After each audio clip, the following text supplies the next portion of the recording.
Chair. Mr. Chair, Swansing. The Honorable Kong Hoon is recognized. dalawang katanungan lang po, Mr. Chair. Sergeant at Arms, Osaa. Mr. Chairman, pwede ko po bang i-direct Yes. ang aking katanungan sa Osaa? Please continue. Sa ating Sergeant at Arms, napanood po natin yung mga statement na binitawan po ng ating Vice President, pati po ni Attorney Lopez. At nakita po natin yung kaibahan ng istorya. Tingin po ba ninyo, Osaa, merong deliberate o pananadya na intensyon na baguhin ang istorya kung ano talaga ang nangyari nung gabi na yon para makakuha ng simpatya at pagmukaing masama ang komite at ang Kongreso? Mr. Chairman. Yes, you are recognized. Mr. Chairman, Your Honor, maraming salamat po sa inyong katanungan. Ipagpaumanin niyo po at hindi ko ho napanood kahit na andin doon sa mga video na sinasabi ninyo na taliwas doon sa nangyari talaga ang sinasabi ng pangalawang Pangulo. Subalit, yun nga ho yung siniguro ng komite at saka ho namin na kaya namin protektahan at kaya namin patunayan yung totoong pangyayari para nga po hindi kami masabihan na iba yung galaw namin dan dun sa sinasabi nila nangyari. So we have all the video, we have all the proof, Mr. Chairman, to show na hindi po wala pong violation na nangyari doon sa buong period na yun. So, hindi po totoo na nananganib ang buhay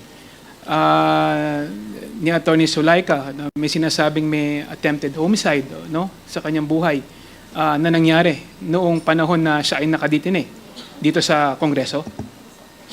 Mr. Chairman, kung meron man hong mga nganib ang buhay noon, miski po tayo ngayon na nandito, responsibilidad po ng Sergeant at Arms yung mga mangyayari na ganun.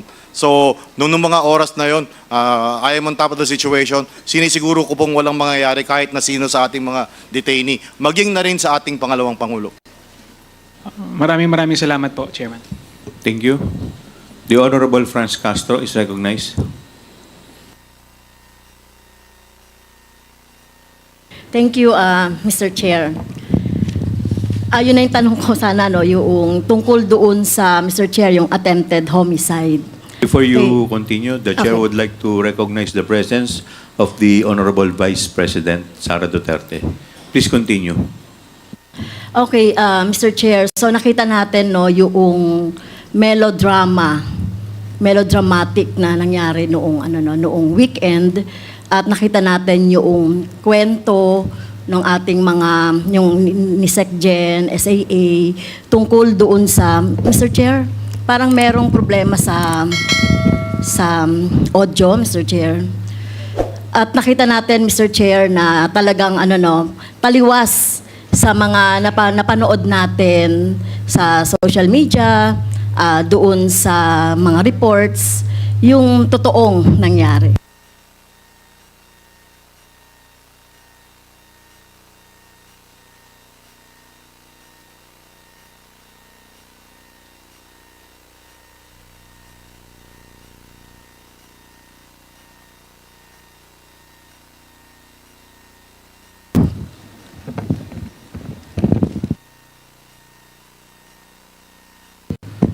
Hello?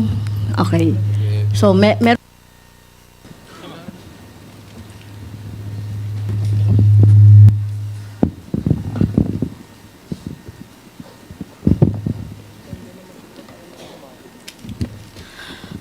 thank you, Mr. Chair. As I've said, doon sa mga kwento na napanood natin, sa statement ni BP Sara, at saka sa statement ng COS, ng OVP. So, na-realize natin dito, taliwas doon sa kwento nila, yung tunay na pangyayari. Of course, pinatunayan niya nung interpellation ni Representative Swansing at saka ni Congressman Kong. So, Mr. Chair, in our last session, so just to review, the committee passed my motion to hold Attorney Lopez in contempt under Section 11F of the Rules of Inquiries in Aid of Legislation for undue interference in our proceedings, and resolved to detain her for a period of 5 days instead of 10 days, or maximum of 10 days, as provided for in our Section 12 of the same rule. I must stress also, Mr. Chair, that the totality, just you have said a while ago, the totality of Attorney Lopez's acts and conduct warranted a detention of more than 5 days. Considering the totality of her acts of undue interference to the proceedings of this committee and the Congress as a whole, she not only admitted writing to the COA in order to suppress or prevent the release of documents, but worse, Mr. Chair, she continued to assert her position during our hearing, as well as in prior correspondences that she sent to his committee in refusing to attend our prior hearings. But by virtue of her conduct, the committee was deprived of invaluable information necessary to allow it to perform its role of crafting legislation for the improvement of the country's system of governance and transparency, Mr. Chair. In fact, she only attended when a threat of contempt citation loomed large should she fail to comply again with the subpoena duces tecum, Mr. Chair. Mr. Chair, in view of the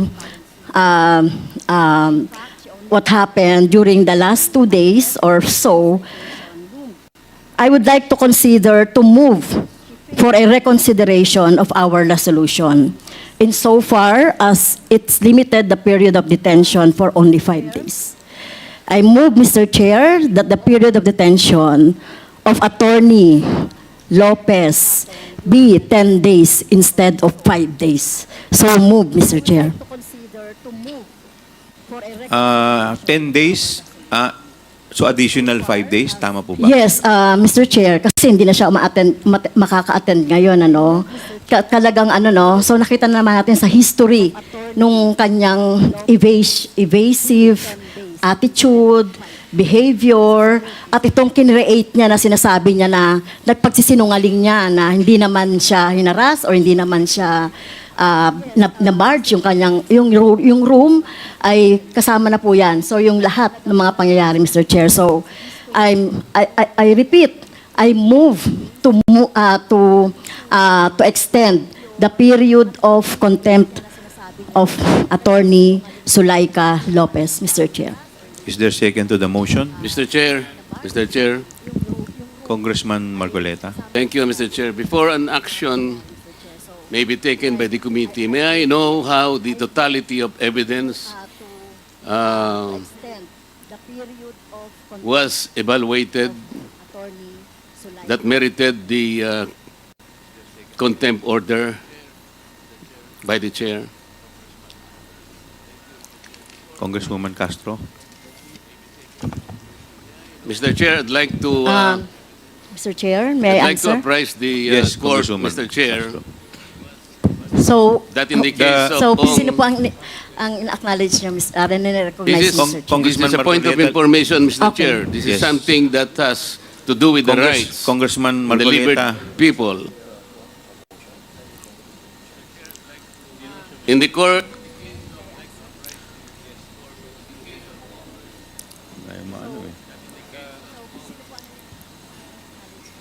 Congressman Marcoleta, let us, the chair recognizes Congresswoman may I Castro. ask, Mr. Please Chair? proceed, Congresswoman Castro. Mr. Chair, may I ask the action of the committee first on my motion, Mr. Chair, before we entertain? We will rule on the Okay. motion first. Okay. Is there any second to the motion? Mr. Chair, may I be recognized? Please? Duly seconded. Is there any objection? Mr. Chair, Hearing none, the motion is I was carried. recognized Mr. Chair. earlier before any action may be taken by the court, by the chair. Why is it that I am not allowed to speak? Congressman Marcoleta, there is a pending motion. We just acted Yes, on the but pending before motion that first. motion can be taken up, because this is about the liberty of an individual.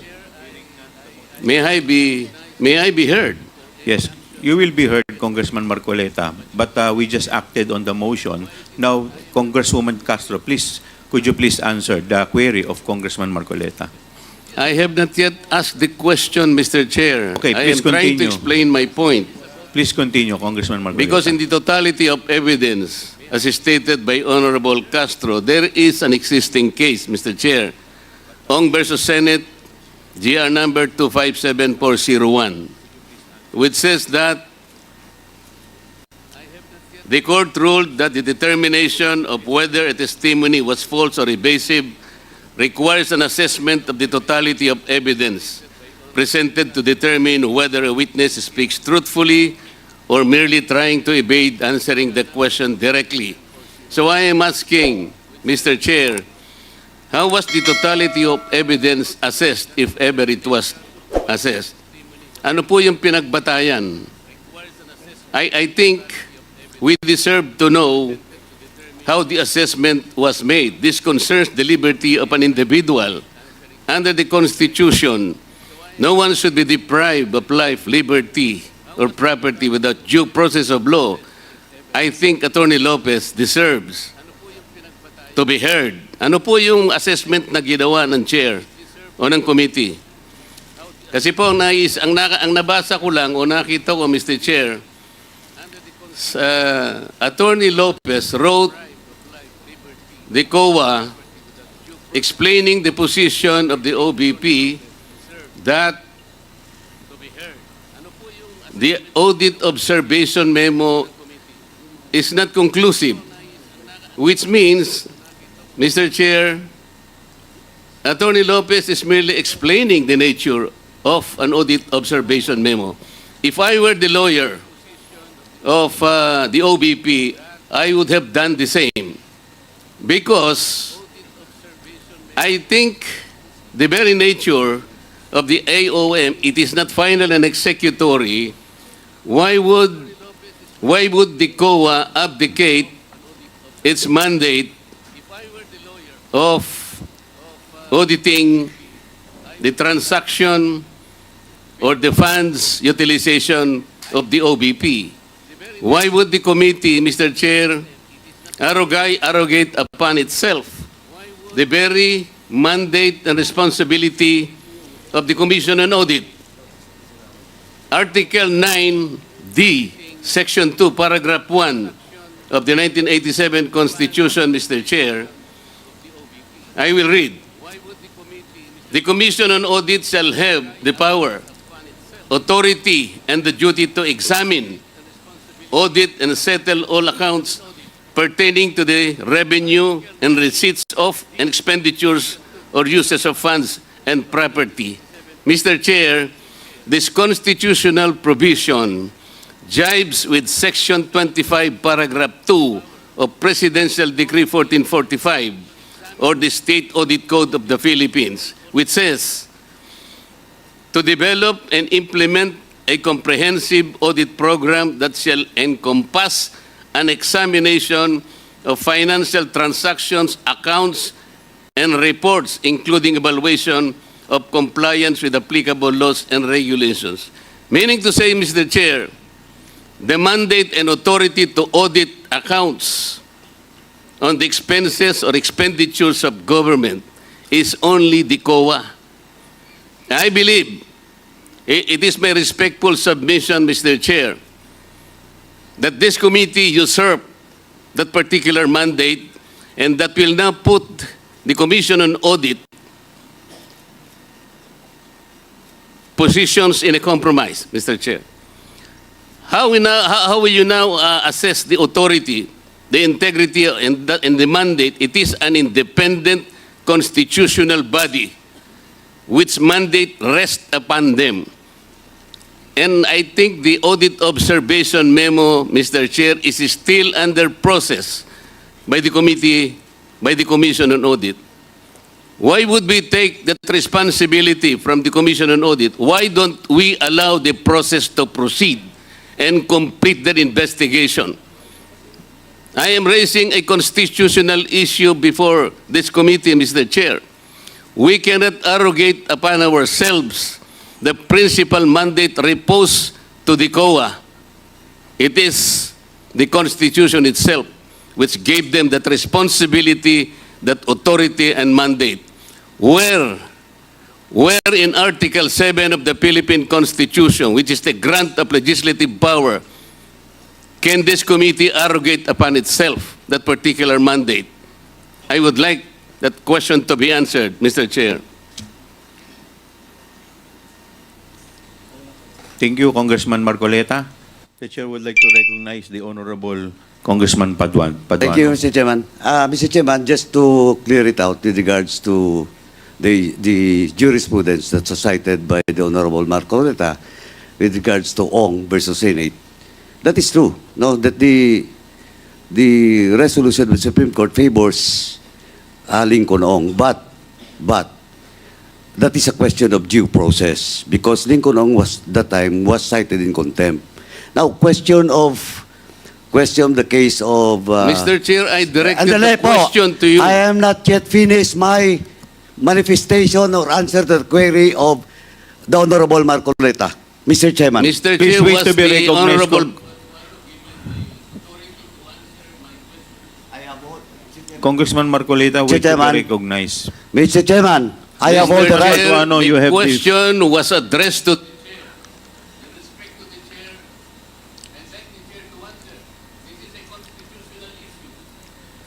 Congressman Marcoleta, let me first recognize Congressman Paduano. Before you answer, before you recognize him, Congressman Marcoleta, you are out of order. I deserve, Mr. Chair, an answer.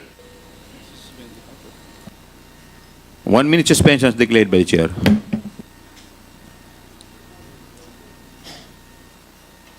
Bakit sa'yo?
Committee hearing resumes.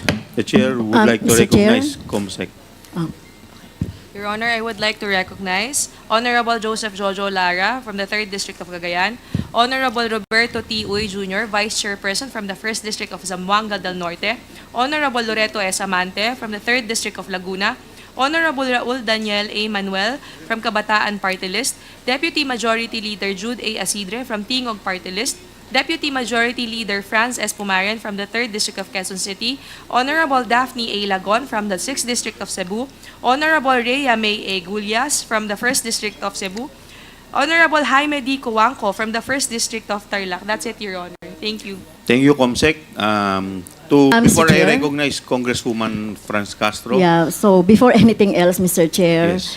before you answer the question of Honorable Marcoleta, may I be cleared out po yung sa aking motion. So my motion is on the table. So may I know the decision of the chair? tapos na po. Na-declare na So, nakapag-act na po ang chair. Okay, so wala na po tayong ano doon. Wala na. Okay. There is no pending motion. Okay, thank you, Mr. Chair. Yes. To answer the question of the Honorable Marcoleta with respect to the totality of acts of Attorney Lopez, the chair already explained it clearly in my opening remarks. And I will repeat, Congressman Marcoleta. While Attorney Lopez presented herself as respectful or courteous, nakita po ng committee na ang kanyang mga sagot at mga pagkilos mula sa mag-umpisa ng inquiry nito ay evasive, uncooperative, and untruthful. Ang suma total at kabuuan ng kanyang mga acts and responses ultimately convinced the committee that Attorney Lopez was guilty of interfering in and frustrating Congress' exercise of its power of legislative inquiry. Halimbawa, isolated incident lang daw ang kanyang pagtanggal kay Yusek Gloria Mercado sa DepEd, subalit napaamin rin siya kalaunan na may mga iba pa siyang mga tinatanggal na opisyal sa DepEd kahit na hindi siya opisyal neto. Paulit-ulit din pong sinabi ni Attorney Lopez na wala siyang alam sa utilization ng Confi Fund ng OBP.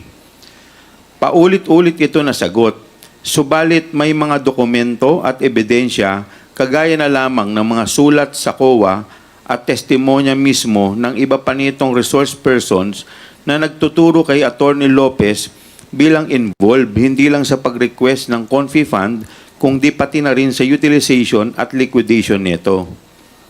Inamin ni Attorney Lopez na sila ng kanyang assistant COS na si Limuel Ortonio ang nakalagda sa sulat sa COA patungo sa liquidation ng confidential funds. Inamin niya rin na nag-issue siya ng isa pang sulat na tinatangkang pigilan ng ang COA sa pag-comply sa isang subpoena mula sa kongresong ito. Ilang beses rin po nakatanggap ang komite ng mga iba pang sulat mula kay Attorney Lopez na tumatangging humarap sa komite on the basis of the same grounds na kanyang inilahad sa sulat ng COA. Kung titignan po ang totality of Attorney Lopez acts, malinaw na mayroong clear, persistent, and willful attempt to interfere, frustrate, and defeat the inquiry undertaken by the committee. At dahil dito ay nahatulan siya ng contempt under Section 11F of our Rules of Procedure governing inquiries in aid of legislation. During the course of the hearing, Attorney Lopez was asked, tinanong po siya kung sila po ay nagsampa ng kaso dito po sa Supreme Court. Dito po sa request ng Kamara para humingi po ng mga dokumento at sinabi po niya ay hindi. Ang act po ng Congress, ito po ay nadesisyonan na noong nakaraang committee hearing at kung meron man pong question sa constitutionality na ginagawa po ng Kamara at any time po pwede po tayong mag-question sa Supreme Court via petition for certiorari. Maraming salamat po, Congressman Marcoleta. Mr. Chair, yun nga po yung tinatanong ko sa inyo kanina kung paano ginanap yung assessment ng totality of evidence. Sapagkat kung napansin po ninyo, isinama po yung di umano ay pagtatanggal ng ibang kawani ng DepEd na wala yatang, ang pagkakatingin ko po sa mga minutes, ay wala pong due process na pinagtatanggal po sila. Isa po yun yata sa ebidensya na ipinasok ninyo sa totality. Tama po ba? Isa lamang po yun sa mga napag-usapan po. Gusto ko lamang pong puntuhan Tama yun po. sapagkat ako po bilang isa, tinanggal po ako sa lahat ng aking committee. Hindi ko man lang po alam kung ano yung kasalanan ko. I was not even informed. The first element of due process is notice. I was not notified. What did I do wrong? Wala po. Pero pinagtatanggal po ako, tinanggap ko naman eh. Pero wala pong due process. Yung po ang gusto kong ipaintindi rin. Pati nga po yung membership ko sa Commission on Appointments na wala namang kinalaman dito sa gawain natin sa Kongreso, tinanggal din po ako ron. Meron po bang due process? Tingnan po ninyo yung ginawa niyang sulat. Point of order, Point Mr. of Chairman. order. Point of order. What is the point I of think, order, Congressman Mr. Chairman, Dan the Fernandez? good gentleman is not under investigation in this committee, and we are investigating other matter. If you wanted to be investigating Mr. that Chair, matter, I think, I Mr. Chairman, still this is not have the right the point floor, of Mr. order is Chair. proper. I still have What the is- floor, Mr. What is the Marcoleta. point of I'm still- order? the point Congressman of order. Marcoleta, please wait to be recognized. 1 minute Pwede suspension po is bang declared by the pigilan chair. ng isang nagsasalita? Mr. Chair, while you are suspended, may we respectfully request that all the employees of the Office of the Vice President sit together so that we can easily confer with each other, because the other employees are quite few seats away from us. So we want to sit together so that we can confer easily with each other. Please, thank you.